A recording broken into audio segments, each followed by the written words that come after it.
Thank you all for joining us this morning. This is Amanda Bull from the Delta Stewardship Council.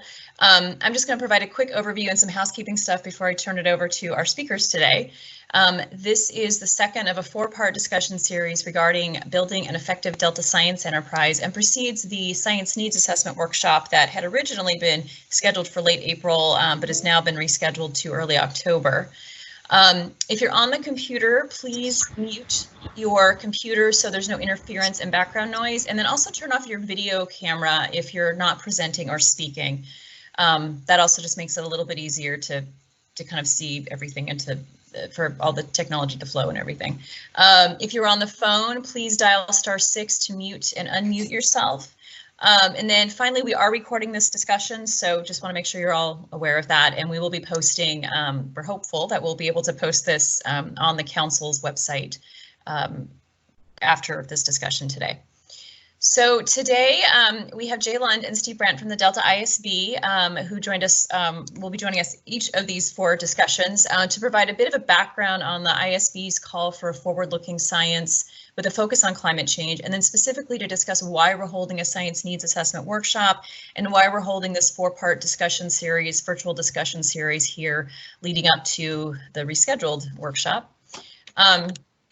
The focus of the first workshop was on our current understanding of climate change, and I think Steve Brandt will provide just a little bit of an overview of what that was, what John Calloway presented to us last time. But the primary focus of today's session is really the conversation of our three panelists around what decision makers and stakeholders need to know in the future in light of climate change, as well as the implications of future changes on management needs. And so we are joined today by Campbell Ingram, the Executive Officer of the Sacramento-San Joaquin Delta Conservancy, Jennifer Pierre, Executive Director of the State Water Contractors, and Paul Souza, Regional Director of the U.S. Fish and Wildlife Service. And we did a walkthrough on this for this late last week, and if that walkthrough conversation is any indication, I think this will be a really, really great conversation amongst the three of them. We will also have time for questions and answers at the end. We've budgeted about 15-20 minutes, so we're looking forward to hearing from all of you as well. And then, as we did last time, we also have a couple of, we have a few questions that we'd like to ask everybody that's listening in today. We'd like to gather some of your thoughts on these topics as well. So we will provide information on how to participate in that when we get there, but we will be using the platform Mentimeter to help us collect that. So with that, I'm going to hand it over to Jay and Steve, who will be providing more of the contextual overview of our discussion today.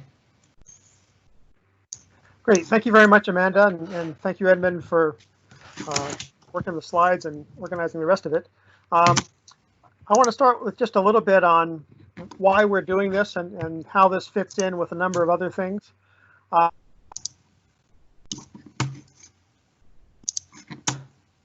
Preamble on how things fit together, hopefully.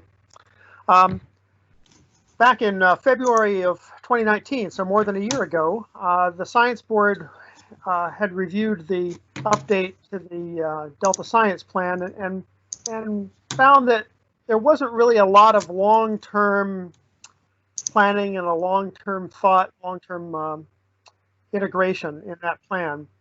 And so what we decided, even though the plan has do was have yet another science process on a science needs assessment, sort of as a way of jump-starting a science plan that had a little bit more long-term direction. And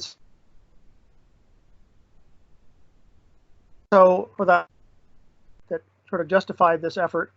And this is meant to fit in with a DPIC panel on long-term finance of Delta Science. I think it fits in fairly well with that effort.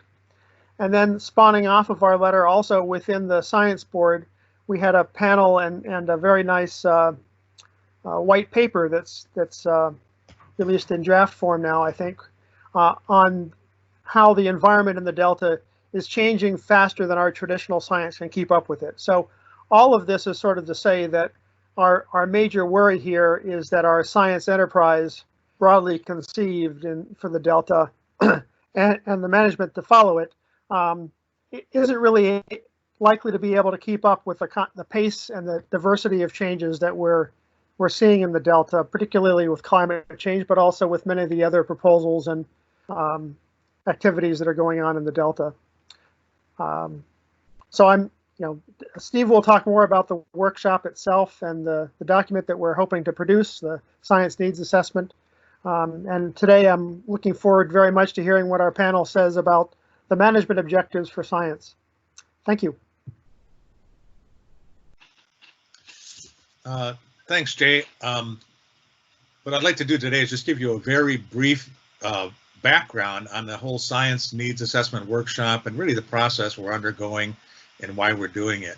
For about the last 8 to 10 months, we've had a 15-member panel shown here that have really been trying to develop the overall goals, the detailed questions, panels, breakout topics, to put together a robust scientific needs assessment in the context of changing environmental drivers, particularly related to climate change.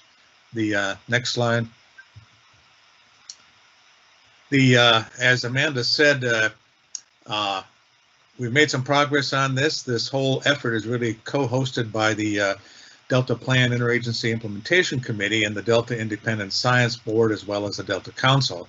We have developed an advanced briefing paper, and as most of you know, our original workshop was scheduled for April 27th and 28th, and now it's tentatively rescheduled for October 5th and 6th.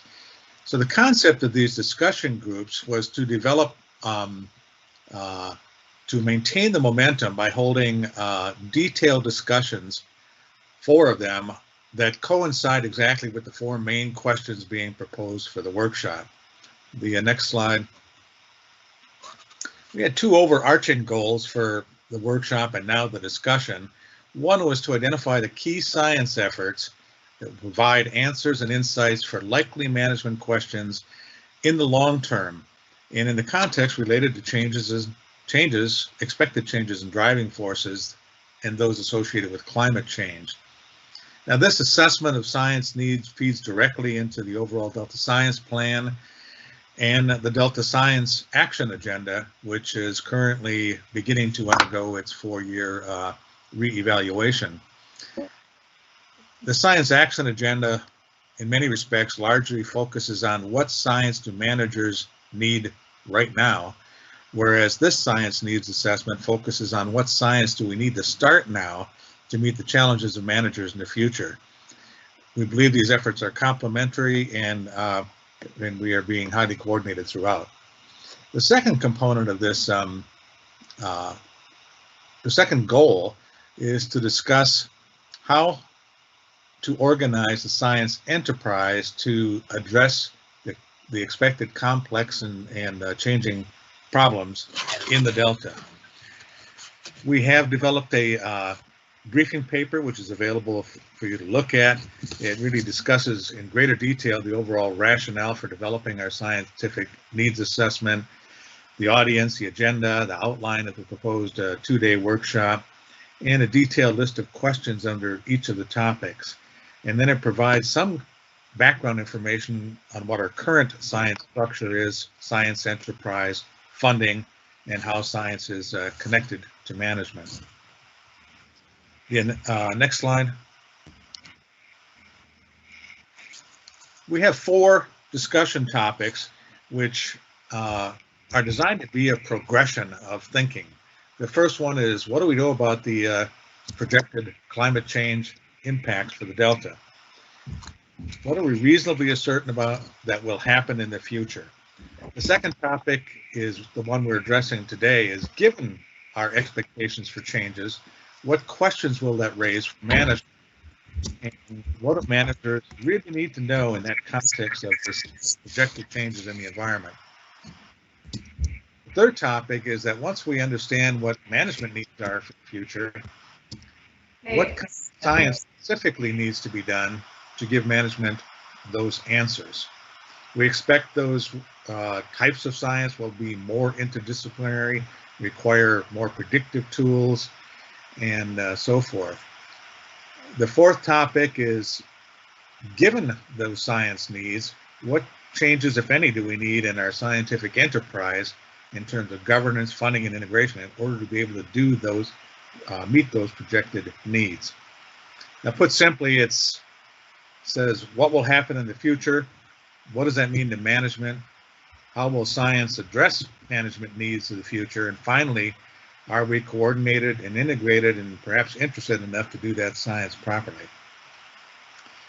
So we've set up these 4 discussion groups as the dates noted here. The April 28th meeting or discussion on climate is available on the council website under the events portion of the council website.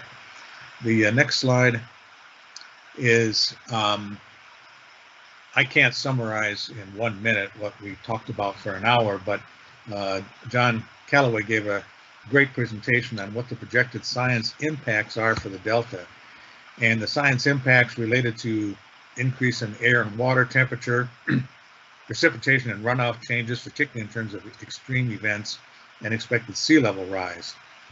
There was a lot of discussion about the time frame of interest. What time frame are we talking about? What time frame should we be talking about? And how does uncertainty relate to those time changes?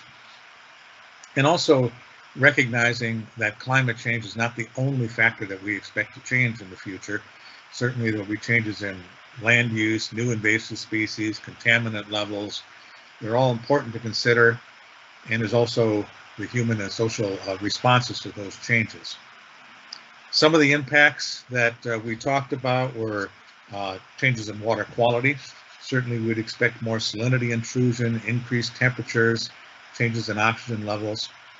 Talked about habitat and species, and in particular the species habitats will change by increasing again temperature, salinities, and increased inundation. And then the other issue related to human impacts. We do expect changes in water supplies, changes in water demand, increasing salinity management, levee failures, flooding risk for populations, and so forth. And how do these all interact with each other to impact and increase the complexity and challenges, perhaps, of management in the future? So with that, I thank everyone again for their participation. We look forward to a fun discussion, and I'll turn it back to Amanda. Great, thank you, Steve and Jay, for that overview. And just before we jump to our questions, just a reminder to folks to please mute your computers or your phones if you're not talking. It just makes it a lot easier for the rest of us to hear who is talking. So before we jump to the panelists, we have a couple of questions we want to ask all of you.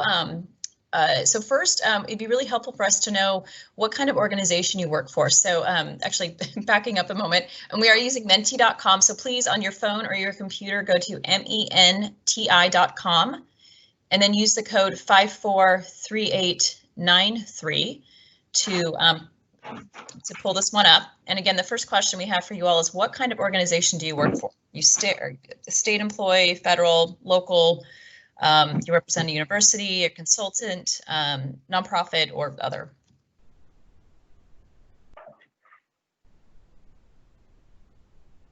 So again, just go to menti, menti.com, and use the code 543893.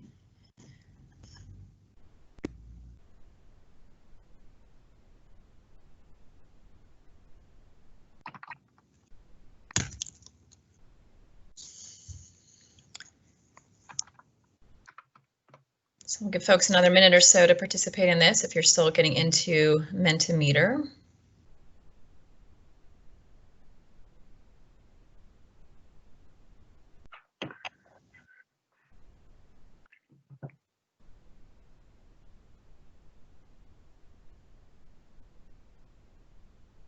Okay, looks like it's slowing down a little bit. So it looks like we have a lot of folks representing different state agencies today.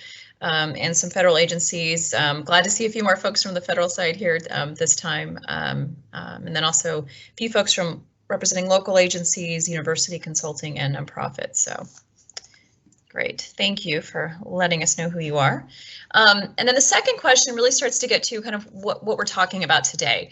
And we know that not everyone participating is a decision maker or a policy maker, but it'd be helpful for us to have an understanding of what kind of information you feel would be useful for decision makers to help them help all of us in achieving the co-equal goals.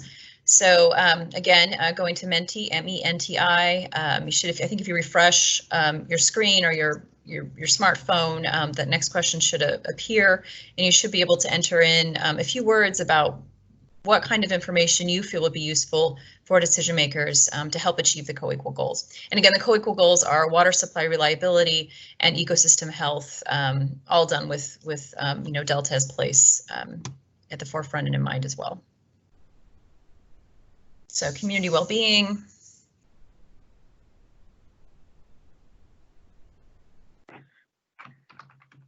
Predictive models. Great.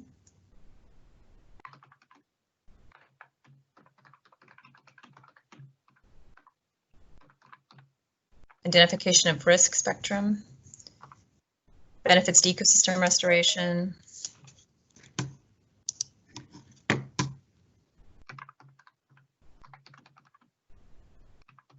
And just you know, we're asking these questions not just to kind of help, you know, inform us right now during this conversation, but also as we're thinking about the actual science needs assessment, and we're thinking about how to kind of fine tune the workshop itself in October. You know, we're going to be using all this information to really help us figure out really kind of what kind of conversations we need to keep having, and then what the content of the science needs assessment itself should be as well. So all of these answers are very helpful. So I'll give folks another minute or so to respond here. Amanda, are you able to scroll down? Because we're only seeing the first several answers. I think so. There we go. Yeah. And we will also, in addition to posting this on our website, the recording of this, we'll also be drafting up a summary that will also be available probably a week or two after the event. Okay, well, thank you all for sharing that with us. So I think with that, we'll move on to our panel. And as I mentioned, we have Paul Souza, Jennifer, Pierre, and Campbell Ingram. And I realized, Jennifer, Paul, and Campbell, that we never talked about who was actually going to go first today. So who wants to jump in? I'm happy to go. This is Campbell. Great, go for it. Everybody see me? So thank you, everybody. It's great to be here and great to be able to participate on this panel helping to inform the Delta Science Needs Assessment. The Delta Conservancy is one of several agencies that conducts ecosystem restoration in the Delta. And we're a little bit unique in that we're charged with doing so in coordination with the Delta community. You see that in our enabling legislation and the composition of our board, which includes 5 county supervisors, one from each of the 5 Delta counties. To date, we've received $50 million in Proposition 1 funds, and we've run 4 open solicitation cycles for projects. That's resulted in 29 projects to date, committing just over $39 million of that $50 million, and affecting about 8,000 acres in the Delta. And so we use the term affecting as sort of a loose term, but that's because there's planning projects in there, there's implementation projects, there's a variety of habitat type projects, and general ecological improvements. I do like to add, always at this point, that all 29 of those projects have been unanimously supported by the 5 county supervisors on our board. I think it's really important. So we expect to run 1 final solicitation next summer to complete that $50 million. And unfortunately, after that, we're in a holding pattern and really just hoping for funding moving forward. So from our perspective, successful restoration of the Delta really depends on 3 key factors, and that's sufficient funding, community buy-in and support, and then strong science, which I'm really hopeful can help be a unifying force to help us address the first 2, which are money and community buy-in. So I think we're all familiar with estimates of restoration cost in the Delta over the years, somewhere between $2 and $4 billion. And I always find it somewhat interesting the different perspectives on that number. From my perspective and where we sit, it seems we are unlikely to be able to generate that type of funding. And so we're always going to be in a situation where we need to really prioritize and know how best to spend the money we have. Others view it as, that amount of funding is perfectly feasible and we ought to be able to reach that in the future. But if we're in that position, we still need to be able to prioritize and best invest that funding in a way that actually has the greatest effect. I think the science need now and into the future really is, again, just how do we prioritize? How do we know what type of restoration and where that restoration ought to occur in the Delta? And then again, how do we best spend the next 10, 50, 100, or even $1 billion? So the question really becomes, what actually works and what should we do first? Into the future with climate change, I see that question really remaining very similar. What of what we've done in the past works? What's changing? How is that changing what we think works? And how should that change what we do into the future? And so to be able to really engage on those issues effectively, I think we most need the ability to synthesize data and adaptive management structures that allow us to support that decision making moving forward. Also, I think that if you have priorities identified and well supported, open solicitation is really not the best strategy for trying to implement those priorities. Proposition 1 required open solicitation.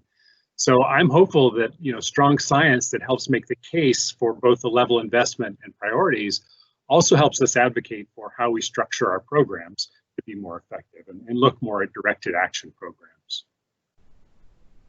I'm very pleased that there is new focus on the need for better incorporation of social science, and that the Stewardship Council is actually expecting to bring on some social scientists.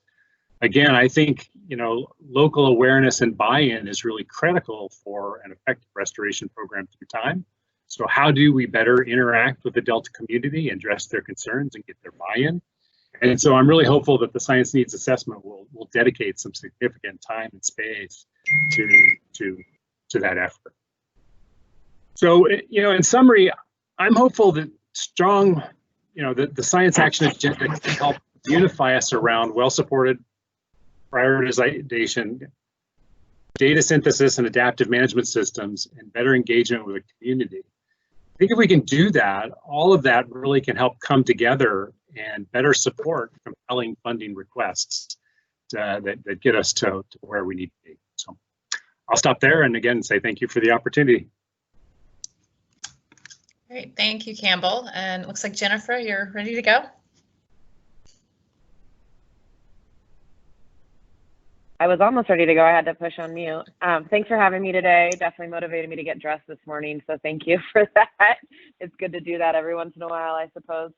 I'm the general manager for the state water contractors, and I completely agree with everything that Campbell has said, and he was really focused on restoration, but my comments are really going to be more focused on really just a broader kind of science approach. There is a lot of expenditure occurring in the Delta and its tributaries for science. But I think that as we move into the future and the questions, I think, become more complex, we're going to have to get a little bit more organized and then much better coordinated. So my kind of main points for this effort are really just we need to, in a collaborative way, define the management questions. What is it that we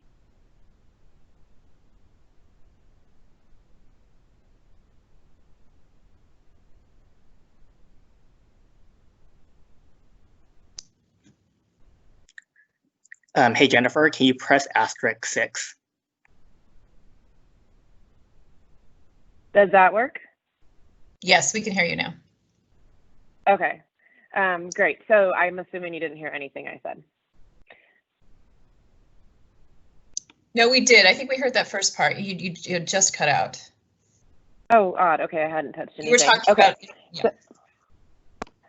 So I was just noting that, we need to collaboratively define what are we trying to do with our science. And there's a lot of different programs. There's the IEP program, of course, is very large. The Delta Science program also conducts science. State Water Contractors has a science program.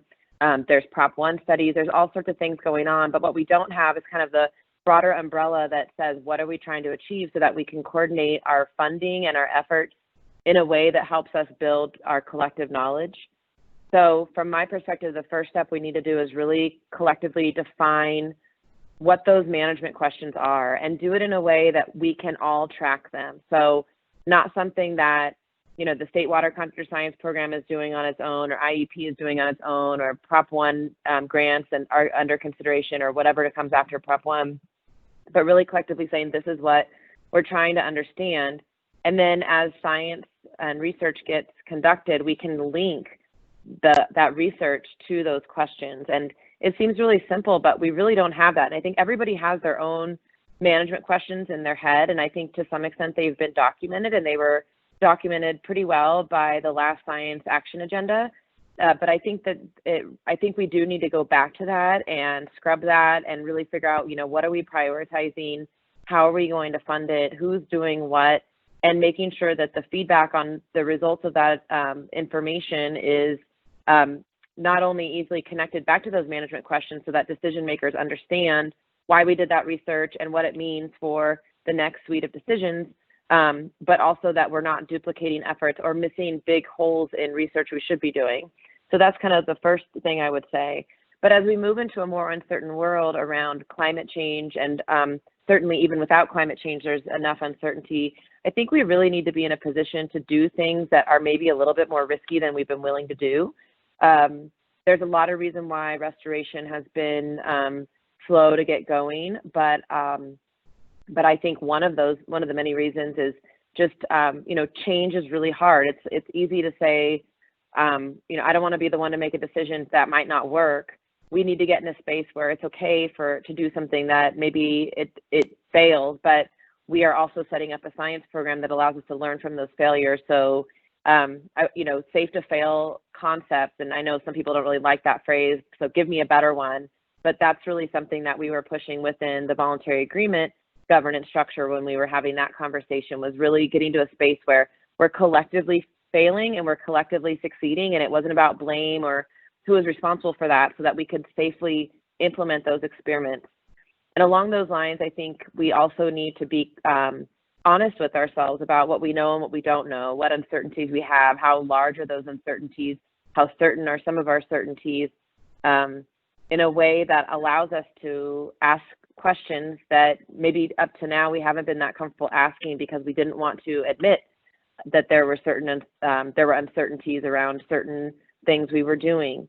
And so just getting to a space where we're kind of all on the same team under the umbrella of these management questions, I think is going to help us advance the totality of our science program and allow us to plug in a way that meets all the needs. And also, you know, this whole effort, as I understand it, really started by asking the question, what should the Delta Science program look like, and what funding can we get to supplement it? So I think we have to get organized before we can really answer those questions.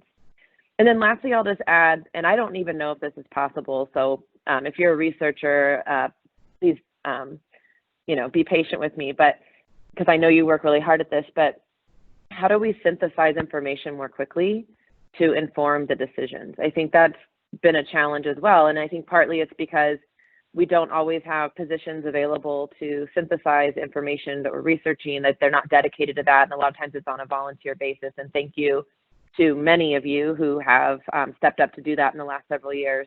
But sometimes it feels like, do we have the right systems in place in order to take the data we've had, let's say for 2018, and really help it inform 2019 and 2020, and kind of, rather than 5 years later we get a report. So what's the right balance on the data we're collecting and how it informs decisions. Again, going back to defining certainty and safe to fail so that we actually are able to make that step forward. So those are the sorts of thoughts I'm having around Delta Science. And I agree with Campbell's point that a lot of what we can talk about in light of climate change is already applicable. And so I think my points apply as we move into a more complex environment under climate change, but also definitely can start to get organized now. Great, thank you very much, Jennifer. And Paul, we'd love to hear. All right, thank you so much. I really am excited to have the chance to join everybody today. I hope that everybody is well, or at least as well as you can be, and quite frankly, this pretty difficult time in our country, in the world. Science is absolutely the foundation of important policy making. So thank you for inviting these discussions. I think from where I work as a policymaker, it's really helpful to have science that we can act upon. And I think what Campbell and Jennifer said is right on the button. I'll offer 5 points that I think would be helpful for this conversation from my perspective. Many of them echo what we've heard already from Campbell and Jennifer. The first is the importance of synthesis. It's really important for policymakers to have an understanding of how different lines of evidence, how different research fits together. I'll offer one example about Delta smelt, a species near and dear to our heart. It's a very complex challenge that we're facing with the plight of this species, and it's a multifaceted problem that we have to think about on many levels at the same time. There's a habitat restoration component, there's a water quality component, of course there's a flow component, there's an invasive species component, there's a water temperature component, and figuring out how all of these issues fit together is critical, because that's what's necessary for us to define a conservation strategy that can be successful. So it's really important for us to know these linkages and be thinking about them at the same time. And then, as Jennifer said, to try some things. And what we've been doing isn't working. The species condition has only been declining, it seems like, for as long as anybody can remember. So it's important for us to try things that are based on science and have a scientifically rigorous approach in place to determine whether or not they made a difference. And that's just one example and one species.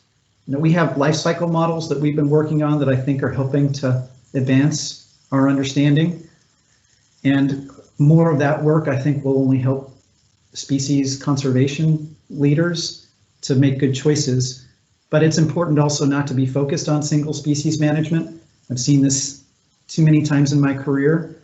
With a singular focus on a species, you can have unintended negative consequences that actually affect other species and the ecosystem. So taking it up to the next level and really being focused on what multi-species require and having an ecosystem strategy is critical. And synthesis, perhaps that's the ultimate synthesis of how do we best manage the resources that we can for the greatest good. The second point I'll mention is flow. Flow is arguably the third rail in California water. It's pretty easy to see polarization when that conversation comes up. And in thinking about it, I would argue that in the last 10 years, from a management perspective for salmonids and Delta smelt, longfin smelt, other species in the Delta, we made a huge advance in our understanding of how to limit salvage and entrainment. We have more to learn, but we had significant signature advancements in the past decade. And I think the next decade needs to be the decade of flow.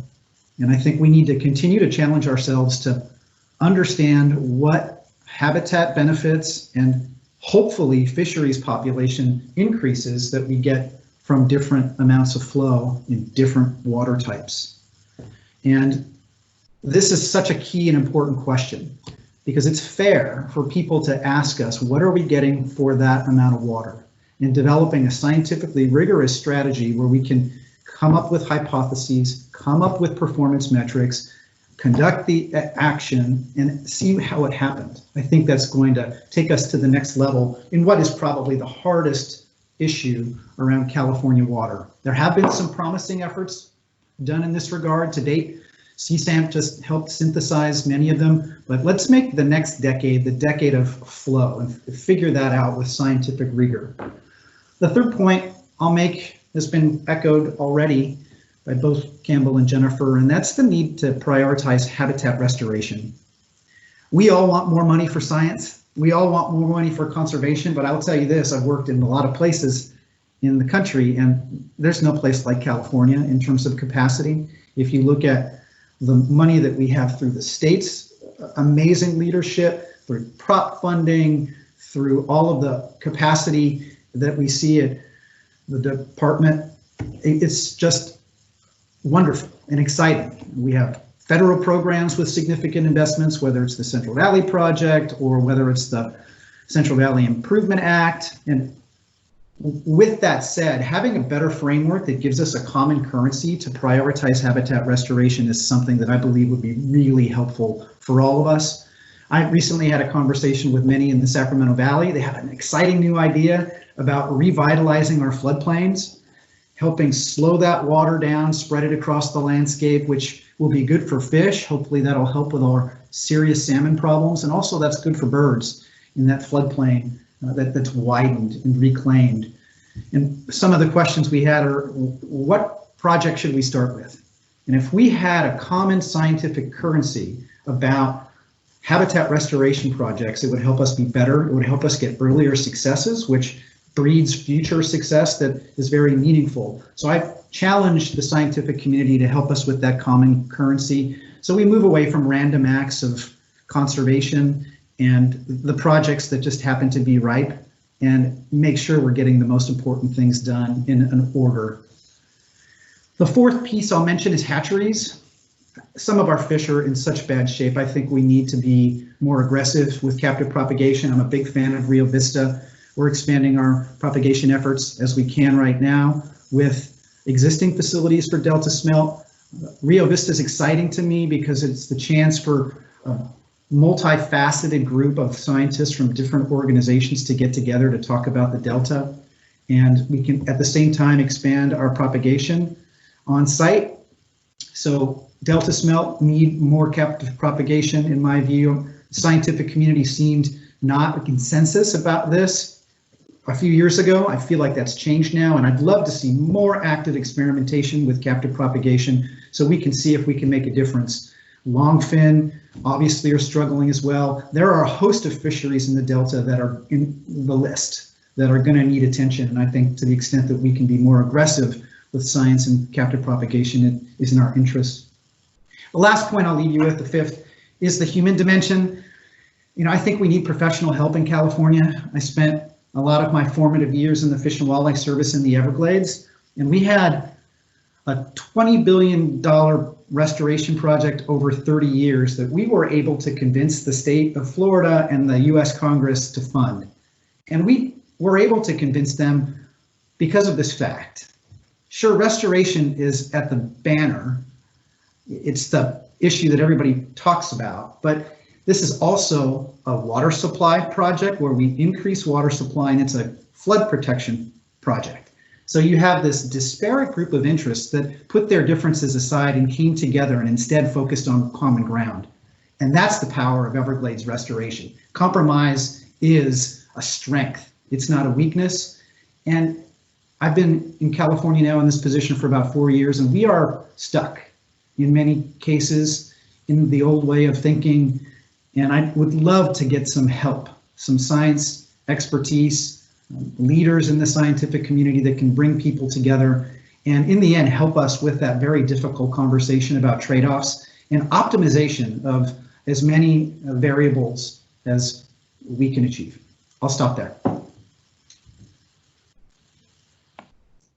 Great, thank you so much, Paul and Jennifer and Campbell, for your thoughts. I think this is going to provide lots of fodder for lots of really great questions from folks. But before we move to the question and answer section, we have a couple of more questions for the audience regarding these topics.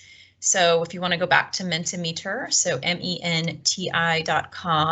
and you may need to put those that code back in there, 543893. And our first question is, what are the management goals for science? You know, for example, are there specific forecasts, models, or tools that would be of value? And we realize with some of these questions, we're asking folks to think about these things in slightly different ways. So just take that question, think about what that means for you, and we really just want to hear kind of what is your kind of gut reaction to this. So what are the management goals for science? Are there specific forecasts, models, or tools that would be of value?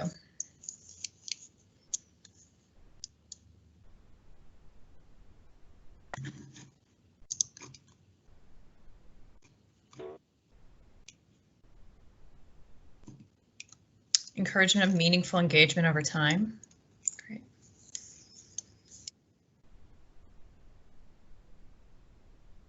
Climate forecasts and tools for monitoring water quality. Great. optimization tools, maintaining a healthy food web,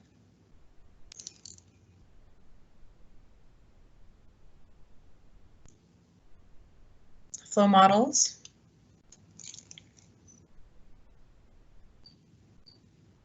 decision support tools, structured decision making, fish recruitment forecasts,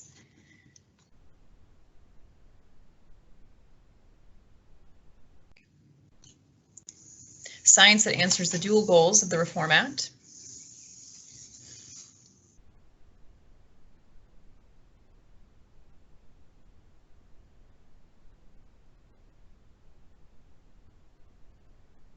big data platforms, protecting varied human uses of water.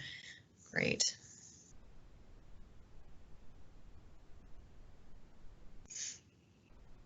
Okay, and we'll give folks another 30 seconds or so to respond to this question before we move on to the last question we have for all of you.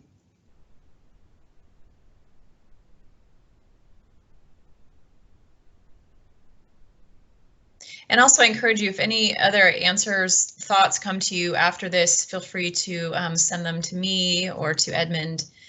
We'd love to continue to hear your thoughts on this. So the final question we have for all of you is, how can scientists work with decision makers in an iterative fashion rather than a reactive one related to climate change?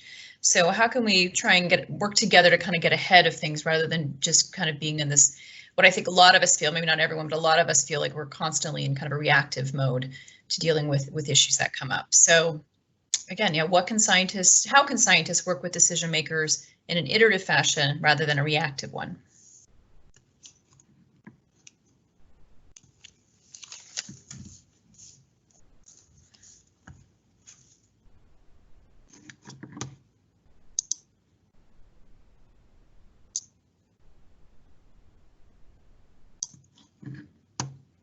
More opportunities for frank discussions like this one. Great.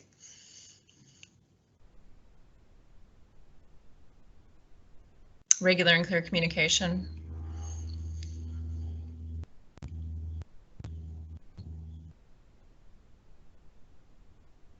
Open and fluid communication lines.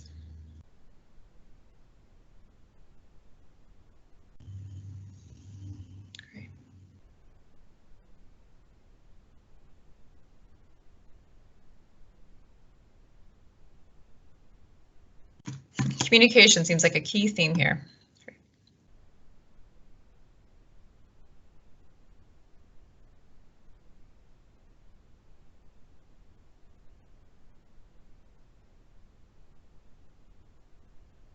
Okay, I think we'll go. These are great responses, but I want to be mindful of the time. So I think we'll, Edmund, if possible, we can maybe keep this up just a little bit longer, but maybe we'll also open it up to questions. And we'll spend the last probably 10-15 minutes of this on questions and answers, depending on the need and the interest. So questions can be submitted in multiple ways. If you have an oral comment, we ask you to use the raise hand function. So in front in MS Teams, there should be a little hand wave, kind of similar to, I think, other virtual programs like this. So if you could do that, use the raise hand function to indicate that you have a comment, and then we'll call on you. You are also welcome to provide written comments, which we will read on your behalf. So I think if you go into the chat function, that should show questions. And then finally, if that's not working for you, you can also send an email to disb@deltacouncil.ca.gov, and someone's monitoring that email, and we'll pull your question from that as well. So I'm going to pull up the participants and see if we have any raised hands.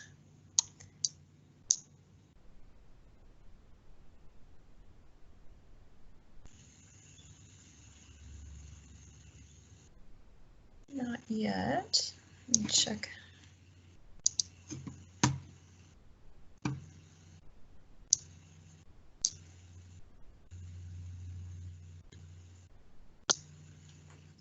I see John Calloway and two others. Oh, okay, sorry, I'm not seeing them. John, okay, so John, if you have a question, do you want to go ahead? Sure. First, I would just want to say thank you. I really appreciate all the comments and input that the panel provided. As a restoration ecologist, I really appreciate the focus on restoration and the understanding the benefits of restoration. To me, I think one of the real challenges is not just looking at restoration or flow, it's looking at restoration and flow and thinking about how we connect up flow so that it's used effectively with restoration. So any thoughts on how we can address that issue as well, besides looking at the individual issues?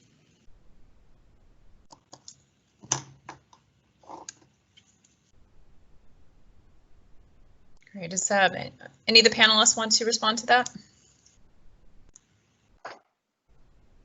I can respond to that. Great. Am I muted? No, we can hear you. Okay, great.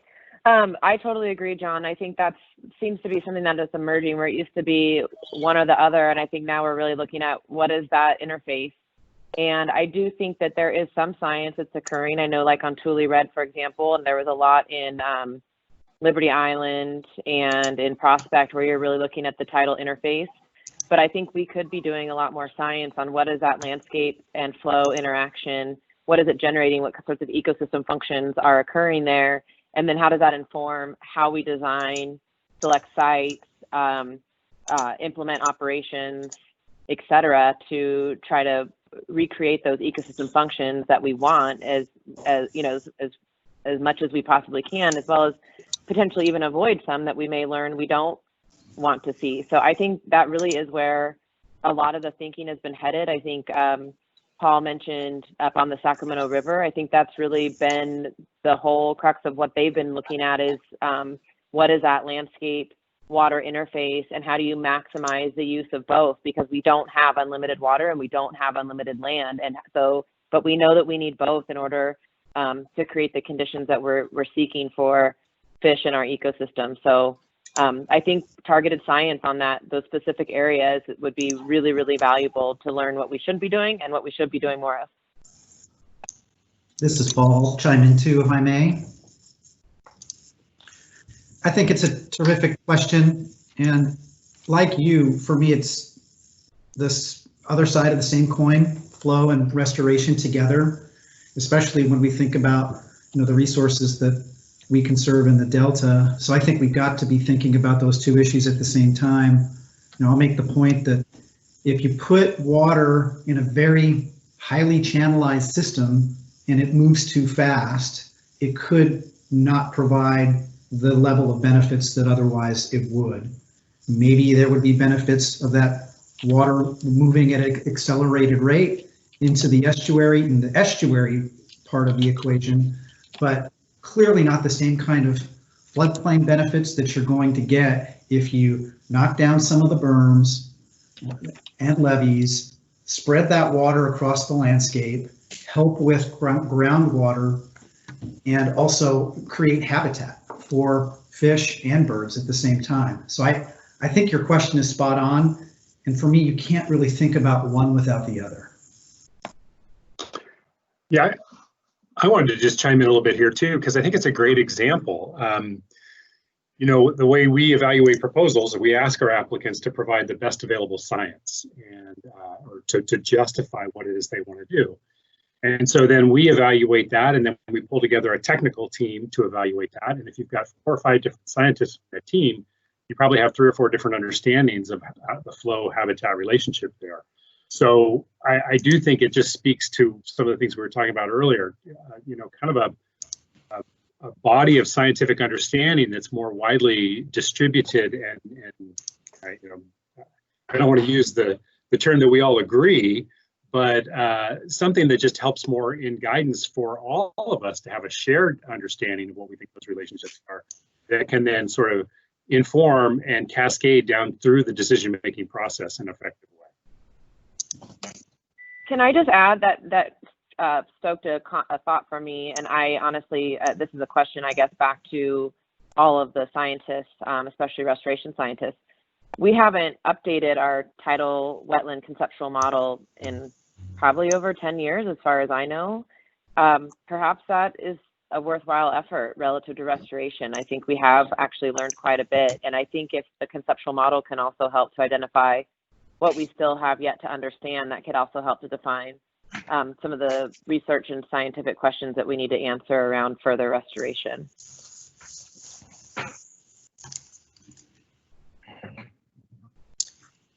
Great, thank you all.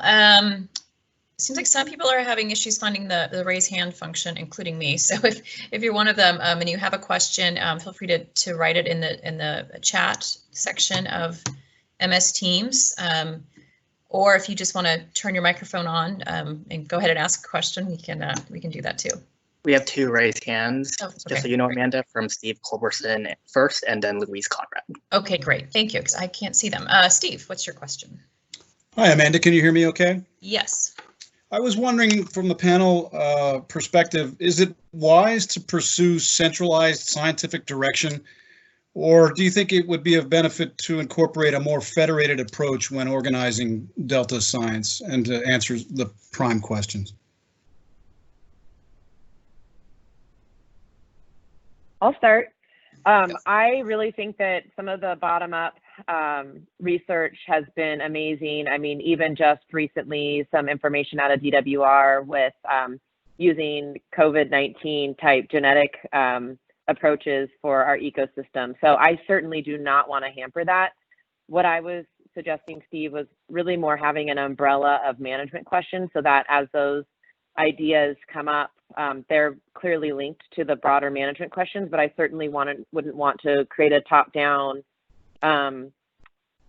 science program that didn't allow for that level of creativity. We have a huge amount of very smart and creative thinkers in our system, so would not want to hamper that at all. But I do think that their work should be able to be linked to, what are we trying to understand? And hopefully we are have enough foresight in developing those management questions to kind of capture what those major big questions are. So I wouldn't want to suggest that we should not leave space for that to occur.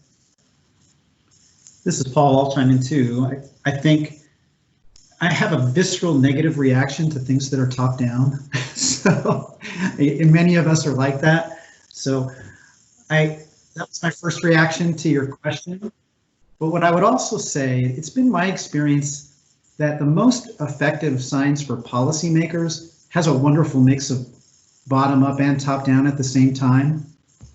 I know that there's an amazing amount of science that's being completed right now in California. It's maybe unparalleled, notwithstanding the fact that we could always use more and better science. But I can't tell you, and part of it's just the nature of my role, what all of that science is. I'm not sure how much of it is actionable science for policymakers. You know, we have a lot of science investment that are kind of long-term, long series needs that help the big picture. But I would always invite more conversations about the science investments that we're making across all of the different programs that we see, so that we're getting actionable science. Jennifer said it early. We have to make decisions in real time. We sometimes don't have 5 or 10 years to wait. And I think a healthy dialogue that's bottom up and top down at the same time will increase the proportion of science that's actionable by policymakers. I would just quickly add that if history is any indication, and taking social science into consideration, any attempts to try to develop a top-down approach in our very sort of diffuse system would utterly fail. So it's good to be comfortable with a federated system. Great, thank you all. Louise, and I don't know, Louise, before you ask your question, I don't know if you want also maybe just touch briefly on the update to the Science Action Agenda and just kind of what we're hoping to do there in terms of identifying management questions. Sure, Amanda, and thank you, everyone. Thank you to the panelists for this really great discussion this morning. So on the Science Action Agenda, I do have a different question, but I was scribbling notes, Jennifer, when you were talking about the need for the overarching framework and the need to kind of synthesize the work of the various science programs throughout the Delta. And we do hope that the Science Action Agenda, I realize that this discussion is a lot about the long-term needs, but we do hope that the work we are doing with outreach now to understand the management questions and the science needed to inform those management questions will be captured in the next iteration of the Science Action Agenda. So I very much hope that our work now is going to speak to and serve some of the very needs you highlighted.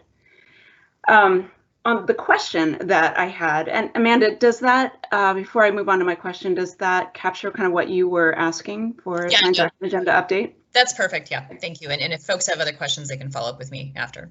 Sure, and to serve that, I guess I will say that we have been doing some outreach to collaborative groups such as IEP, CAMPT, to understand the management questions and the science needs that those groups would like to highlight in the Science Action Agenda. You will also see soon a survey that will go out that you will be able to respond to provide input as well.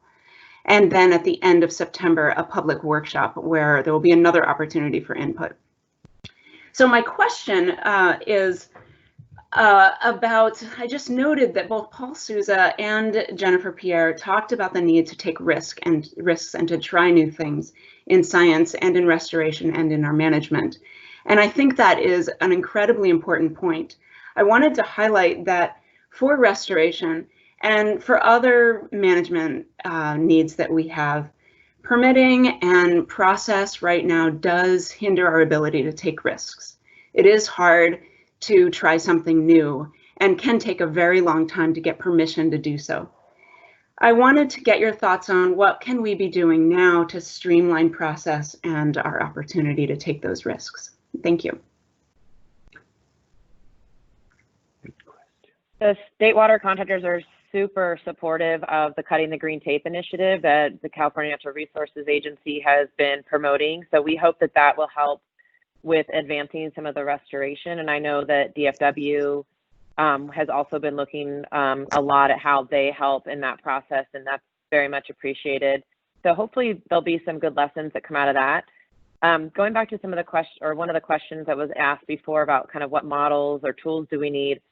And I think the science community has been starting to do a really good job of this, but with these species that we're trying to monitor for that are rare, we have to figure out ways to monitor. What are we monitoring that doesn't require a take permit? Because it's going to be more and more difficult. And that was something we ran into in 2017 of not really being able to implement some of the studies we needed to do. So I'm relying on you guys, and I know you'll get there, to be creative about how you monitor so that you maybe you can reduce the permits that are necessary to actually do the monitoring that we think is so important. And then on the restoration side, hopefully that's cutting the green tape.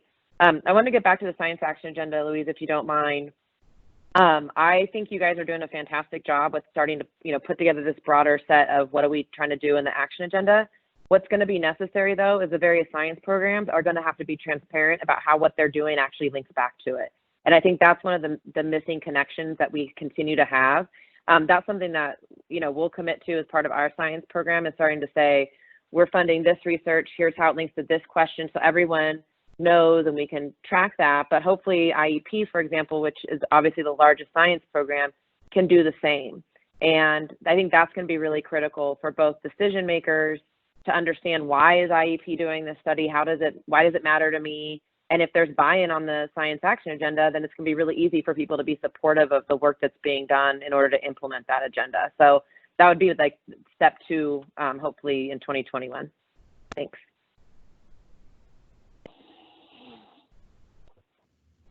Sure, I'll make one comment if I can. I know we're getting a little bit past time. I think Jennifer said it well. We very much are excited about the state's leadership in cutting the green tape. We have federal tools as well, programmatic approaches that we can essentially permit with a large but focused effort, rather than having to permit project by project, as long as they fit certain criteria. It's a strategy we use with success. NIMS has too, so we certainly are excited about bringing those tools into the conversation. I think we need to have courage. I can't help but remember a conversation we had around the enhanced delta smelt monitoring program, and I think Jennifer was starting to touch upon this. There is a fear about take and associated with some of these activities, and it takes some courage and willingness to take some risk to learn. And DSM, in my view, has taught us so much about the species distribution, both good and bad. And we have to be willing to take some risk if we think it's going to give us information that's going to help us with our broader strategy. So I think those are the big ones. Monitoring has to happen too. I mean, we have to have a science-based action that's smartly permitted, hopefully relatively quickly, that we can then measure based upon criteria. That's really the only way we will have meaningful information that we learn that helps us with the next effort. Great. And Campbell, did you have anything to add? No, I'm good. Thank you. Okay, great. And we are about out of time, so apologies if there are any other questions. Feel free to send them to me, and we can try and keep this conversation going offline. But I just want to take a moment to thank our panelists. We really appreciate them putting in the time to do the walkthrough last week and then also today. I think this has been a really great conversation. And as we heard from that last Mentimeter question that we asked, these are the types of conversations that it sounds like a lot of people really want to be having. So so thank you all for participating, both the panelists and all of you that tuned in today. As I mentioned, we'll be taking all this information and using it to continue to figure out the science needs assessment and also to inform the actual workshop that will be happening in October. And we are kind of working out the details of that. We are assuming that will probably be online. We'll be trying to really figure out how to do kind of a robust conversation and workshop remotely. So please stay tuned for more details related to that. We have 2 more of these conversations. We're having one July 28th, so we're taking about 6 weeks for the next one, where we'll be discussing what science is needed to support future decisions. So really getting into, identifying what type of work we need to be doing to answer these questions that we may have. And then on September 9th, what changes are needed for science governance, funding, and integration to really be doing the science that we need to do. So looking at some of these kind of larger overarching kind of structural issues and discussing ideas for that. So I encourage you all to put those on your schedules. Those are also starting at 9:15 in the morning, each of those mornings. If you have any questions or comments following this, please don't hesitate to reach out to me. And we will have the recording up hopefully in the next week or so, as well as a summary of today's discussion. So thank you all very, very much and have a great day. Thank you, Amanda. Thank you, everyone.